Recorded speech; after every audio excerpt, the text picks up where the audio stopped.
Welcome guys, स्वागत है आपका मनी फ्लो ट्रेडिंग चैनल पर। तो बात करेंगे बीटीएसटी के बारे में कि भाई कल के लिए क्या किस तरीके का प्लान बन सकता है, कौन सा लेवल निकल के आएगा जिसके ऊपर गैप अप और किस लेवल के नीचे गैप डाउन का प्लान करना चाहिए, क्या मार्केट में नजर आ रहा है और मार्केट किस तरह की क्लोजिंग करने की कोशिश कर रहा है और क्या रीजन है जो आज मार्केट 25,000 के नीचे, वो सारी चीज इस वीडियो में डिस्कस करने वाले हैं। ओके, तो वीडियो स्टार्ट करने से पहले अगर आप मेरे चैनल पर नए हैं तो सबसे पहले तो आप चैनल को सब्सक्राइब कर लीजिए, साथ के साथ बेल आइकन को प्रेस कर दीजिए जिससे you will never miss the update. जो भी वीडियो मैं अपलोड करूंगा आप तुरंत जाकर के देख सकते हो और अपनी स्ट्रैटेजी बना सकते हैं। एक चीज याद रखिएगा, अगर आप मेरे व्यू पे प्लान करें तो आपको पता होना चाहिए कि I am not SEBI registered, मैं सेबी रजिस्टर्ड नहीं हूं। तो प्लान करने से पहले अपने फाइनेंशियल एडवाइजर से एडवाइस जरूर कर लीजिएगा।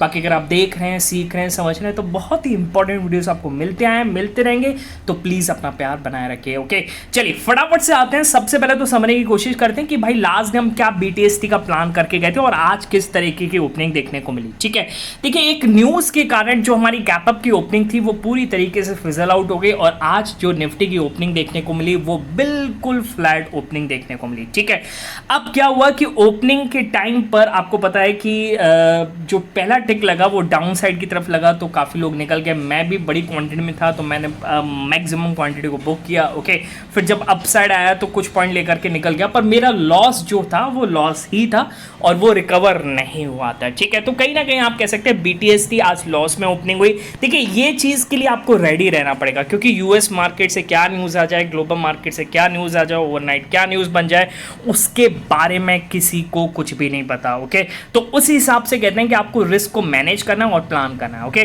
तो कहीं ना कहीं फ्लैट ओपनिंग देखने को मिली और उसके बाद फिर हमने लाइव मार्केट में किस तरीके से प्लान किया उसको मैं आपको समझाने की कोशिश करता हूं। देखिए आपको राइट हैंड साइड पे पिक दिख रहा होगा, मैंने बोला 10:03 के आसपास मार्केट बहुत ज़्यादा साइडवेज था। ओके, और एक लेवल हमारा था कि 25,025 के ऊपर हम अपसाइड का प्लान करेंगे। ओके, इसको मैं मार्क कर लेता हूँ, ये है 25,025, इसको मैंने मार्क किया। ओके, इसके ऊपर हम अपसाइड का प्लान करेंगे और 10:03 के आसपास मैंने बोला कि सेम लेवल है।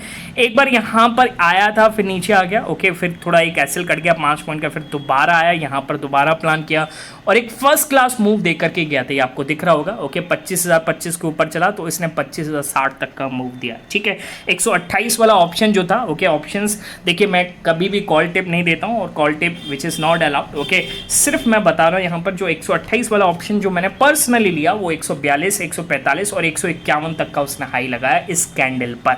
ठीक है, चलिए नीचे देखिएगा, नीचे क्या कर रहा है निफ्टी बैंक में 55,520 और 25 के ऊपर अपसाइड मूव पॉसिबल है। एक बार मैं आपको दिखा देता हूँ निफ्टी बैंक। देखिए निफ्टी बैंक में हमने प्लान किया था शुरुआत में, अब जाकर के यहाँ पर थोड़ा डाउन साइड मूवमेंटम बन रहा है, जबकि मैंने कल शाम को भी बोला था अपने ग्रुप पर कि भाई निफ्टी बैंक में बने रहो। और ये भी क्या है ना, ये आपको एक बार डरा के निकालने की कोशिश है, इसमें एक बड़ा मोमेंटम बनने वाला है बहुत जल्दी। जब ये 55,500 600 के ऊपर ये क्लोजिंग करता हुआ नजर आएगा तब इसमें एक बड़ा मूव बनेगा और ये आपको एक ऑल टाइम हाई की तरफ ले जाएगा। ठीक है, चलिए हमने किस तरीके से प्लान किया तो देखिए आपको दिख रहा होगा 10:19 का लेवल है। ओके, एक तो मैंने 420 के आसपास पर्सनली लिया था और ये लेवल दिख रहा होगा 10:19 का, मतलब इस कैंडल पर बोला, इसी कैंडल पर ब्रेकआउट हुआ और इसने एक मूव दिया है यहाँ तक का 55,650 तक का। ठीक है, हाँ मैं पर्सनली इस कैंडल पे का आसपास निकल गया था। मेरे को जो मेरा 450 वाला ऑप्शन था उसमें मेरे को 510 रुपये के आसपास 60 पॉइंट के आसपास मिल गए थे,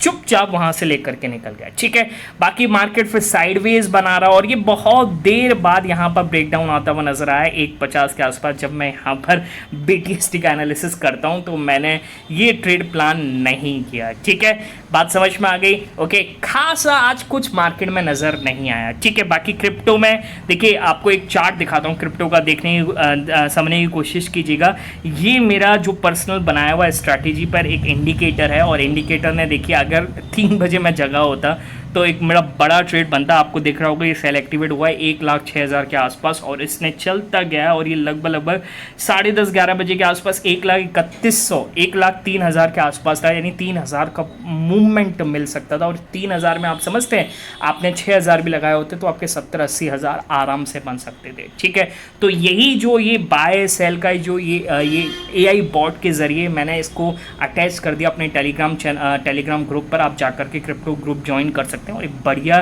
ट्रेडिंग बना सकते हैं। इसमें सिर्फ बीटीसी पर हम प्लान करते हैं, एक फर्स्ट क्लास हमें ट्रेड देखने को मिलता है। अच्छा, ये ट्रेड होने के बाद एक फिर यहाँ पर बाय साइड का एक्टिवेट हुआ, आपको मैं दिखा देता हूँ। लगभग 7,000 का यहाँ पर हमने मूव पकड़ा है। ठीक है, सिर्फ 3,000 की कैपिटल पे। ओके, तो अगर आप भी सीखना चाहते हैं, कि समझना चाहते हैं किस तरीके से हम यहाँ पर BTC क्रिप्टो में ट्रेडिंग प्लान करते हैं, तो उसके लिए आप मेरा टेलीग्राम चैनल ज्वाइन कर सकते हैं। ओके, है ना, इसमें तो आपको बाय सेल मिल जाएगा क्योंकि चार्ट पर अवेलेबल है और बॉट अटैच कर दिया, तो जैसे सिग्नल बनता है वो तुरंत ग्रुप में इन्फॉर्म कर देता है। बाकी निफ्टी में तो आप सीखेंगे क्योंकि अलाउ नहीं है यहाँ पे बाय और सेल देना। ओके, और उस चीज़ में आप फंसना भी मत। ओके, क्योंकि निफ्टी ऑप्शन बेस्ड है, जब तक सीखोगे नहीं तो मोमेंटम नहीं पकड़ पाओगे। ठीक है, क्योंकि यहाँ पर मोमेंटम पकड़ना बहुत ज़रूरी होता है। ओके, तो सेंटीमेंट्स के साथ कैसे मोमेंटम लेवल को कैचअप करने की कोशिश करते हैं, तो उसके लिए आप टेलीग्राम चैनल ज्वाइन कर सकते हो। ज्वाइन करने का तरीका है कि क्या करना है, आपको जाना है डिस्क्रिप्शन में और डिस्क्रिप्शन से जा करके ज्वाइन करना है। सर्च मत कीजिएगा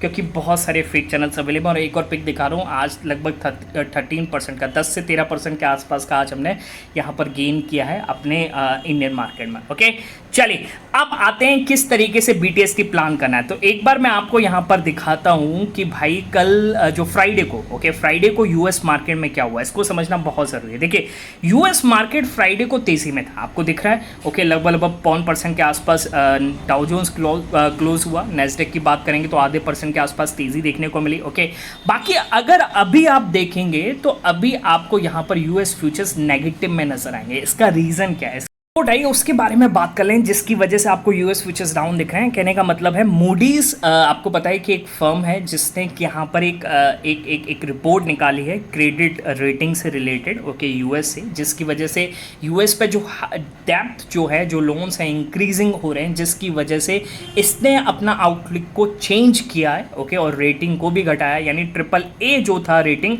उसको इसने चेंज किया है AA1 में। ओके, कहीं ना कहीं डाउनग्रेड किया है और उसकी वजह से आज आपको यूएस फ्यूचर्स डाउन में नज़र आ रहे हैं। ओके, अब ये आप एक चीज़ समझने की कोशिश कीजिएगा, ये यूएस रिलेटेड न्यूज़ है, अपनी रिलेटेड न्यूज़ नहीं है।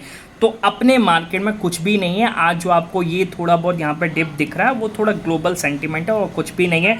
तो आप यहाँ से कोई पोजिशनल डाउनसाइड का प्लान मत कीजिएगा। और मैं आपको एक और चीज़ दिखाना चाहता हूँ कि आपको पता होना चाहिए कि हमारे जो अच्छा, एक बार आपको FIS DIS का डेटा दिखा देता हूँ, उस पर आप समझने की कोशिश कीजिएगा। FIS और DIS ने फ्राइडे को इतना ज़बरदस्त बाय किया है। ओके, कभी बहुत कम चांसेस होता है कि दोनों के दोनों इतना हाई नंबर में यहाँ पर बाइंग करें। ठीक है, तो कहीं ना कहीं कुछ तो दिख रहा है अपने मार्केट में, जिसकी वजह से फॉरेन इन्वेस्टर लगातार बाय कर रहा है। और आपको एक और चीज़ होगा, अभी मैंने आपको दिखाया क्या कि भाई यहाँ पर DIS के बाद 2.15 लाख करोड़ अभी कैश इन हैंड है। अप्रैल 2025 का डेटा है ये। ओके, अब जब इतना कैश इन हैंड है तो आपको लगता है कि मार्केट गिर जाएगा, मार्केट गिरेगा तो तुरंत बाइंग करेंगे और कुछ भी नहीं करेंगे।